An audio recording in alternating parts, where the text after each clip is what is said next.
안녕하십니까. 제가 조금 전에 이거 속보를 해드렸는데, 이재명 대법원 선거법 대법원 2부의 이거 주심 박영재 대법관 이렇게 이거 속보를 해드렸는데, 속보하자마자 이제 이거 바로 전화배치로 넘어갔다.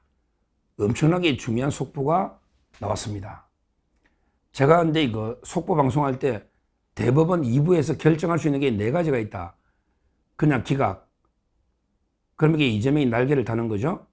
그리고 이제 이거 파기 환송, 파기 자판, 그 다음에 전화배치로 해부, 만장일치가 안 되면 이게 전화배치 해부, 이게 확률이 제일 높다. 조금 전에 제가 1시간 전에 방송을 했는데요. 바로 이제 이거 방송하자마자 제 예상대로 바로 이게 전화배치로 보내버렸습니다. 이거는 이게 엄청나게 중요한 겁니다. 시간이 엄청나게 단축된 거예요. 어차피 만장일치 안 될 거.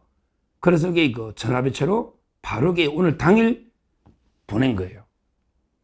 물론 이제 이거 조희대 대법원장이 직권으로 전화배치 바로 해보해도 되는데, 일단 이게 2부로 배당했다가 바로 2부의 재판관들 4명이 있잖아요. 자기들이 볼 때는 이게 부에서 하는 게 부적절하다. 이러면 이게 4명 의견으로 그대로 바로 이게 보내되거든요.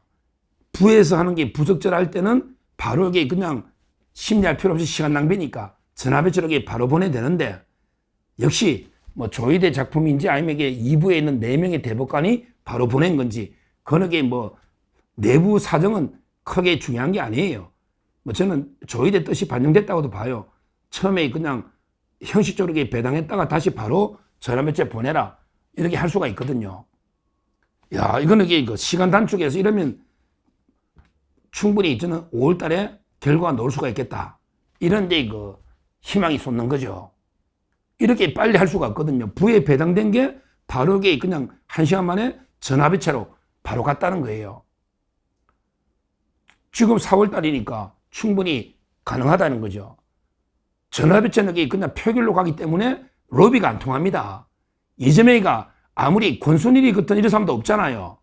로비가 안 통해요.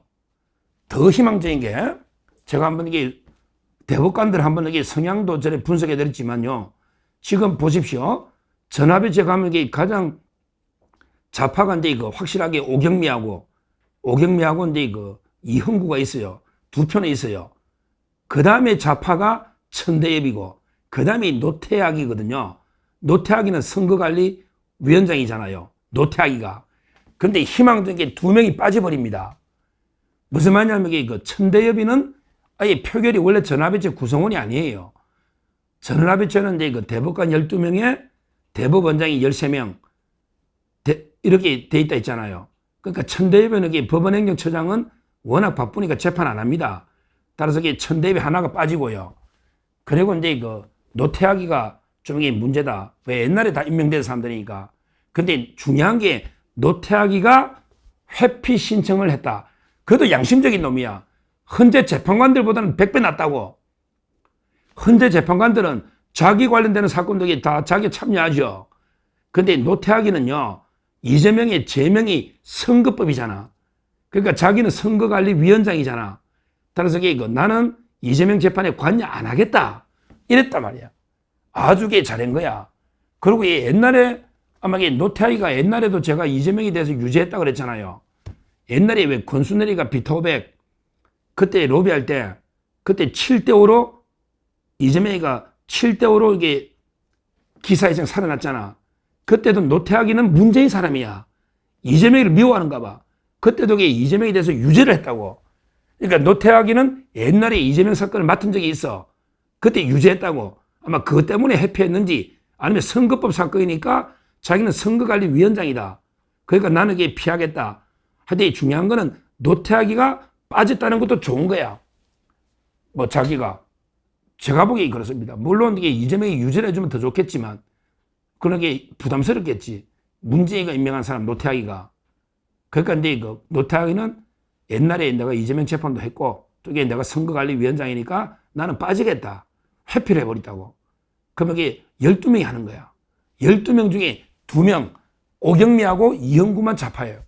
나머지 10명은 전부 이게 중도보수라고. 중도보수. 다 이게 조희대 이후에 임명된 사람이 최근에 대부분이죠.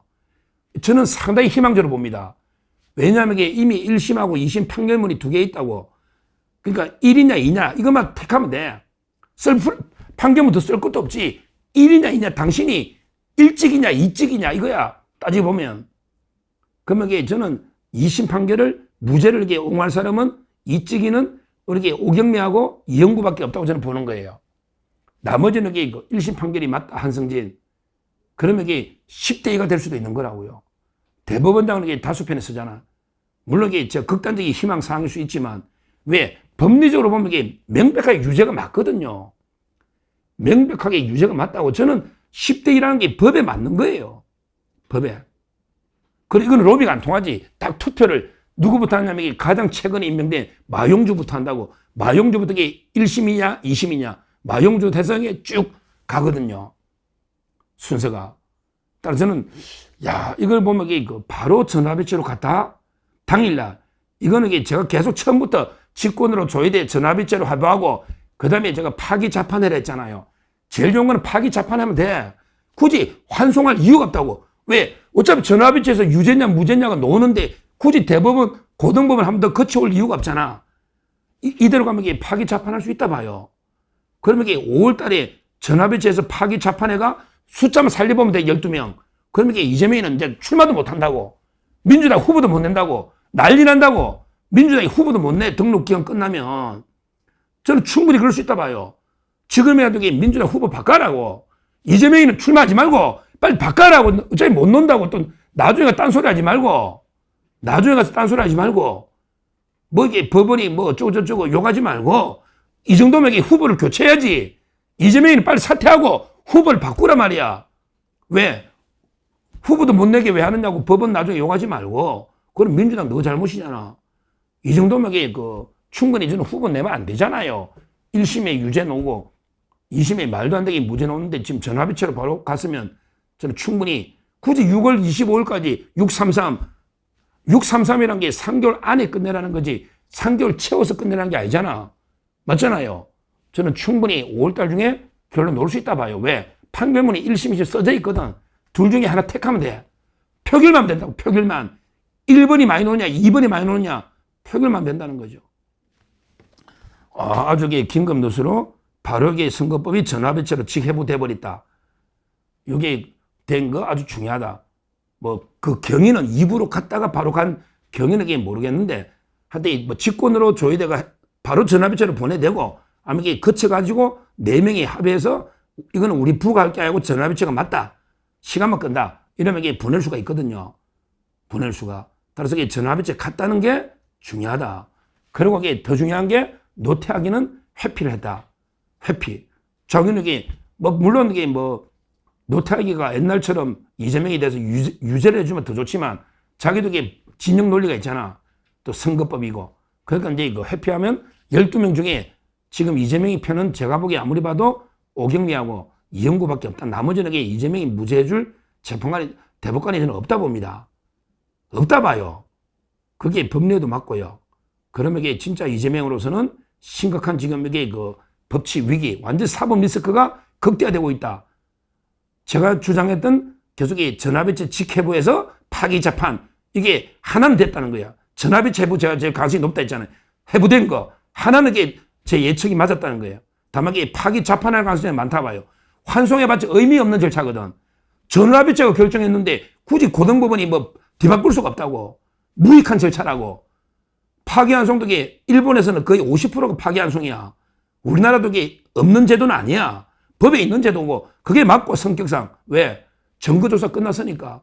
우리 형사소송법에 396조죠. 증거조사가 완료된 경우는 파기재판이 원칙이라고. 파기재판이 원칙이란 말이야. 이러면 이게 저는 이재명이가 무죄가 될 가능성보다는 유죄가 될 가능성이 높다. 형량은 안 건드릴 거야. 형량을 말로 건드려. 그냥 집행유예 유죄냐 무죄냐 이것만 따지지 굳이 형량을 뭐 벌금 80만 원 이렇게 저는 할 이유는 없다. 전화배치가 이렇게 보고 있기 때문에 형량을 안 건드린다면 이게 유죄만 되는 순간에 이재명이 출마는 막혀버린다. 이재명으로서 가장 큰 사법 리스크가 극대화되고 있다. 이렇게 보고 뭐 저는 이게 제가 일관되게 전화배치 파기 자판을 이야기했기 때문에 단순하게 희망 고문이 아니고 실제 전화배치 강도는 엄청나게 저는 큰 의미가 있다. 5월 달에 최종 결과 놓을 수가 있고 놓으면 유죄가 될 가능성이 압도적으로 높다. 압도적으로. 이렇게 분석을 합니다. 정말 지금 이게 워낙 급하게 대법원이 움직이고 있기 때문에 원래 하루하루 이틀 만에 다 송달이 끝났고요. 그 다음에 검찰도 빨리 상고유서를 10일 단축했고 이재명이가 답변서 10일 끌은 게 어제거든요. 급박하게 진행되고 있는데 이재명으로서는 큰 위기에 봉착했다. 로비, 권순일, 비타오백의 로비는 안 통한다. 왜? 김만배도 없고 이제 어떻게 로비할 거야? 12명을. 표결만 되거든. 표결만 2개 놓고 판결문. 아주 이게 저는 좋은 이게 대법원의 희망적인 신호가 높다. 이렇게 말씀드리고 앞으로 이게 대법원 어떻게 진행되는지 제가 면밀하게 취재를 해서 정확하게 방송을 해드리도록 하겠습니다. 감사합니다.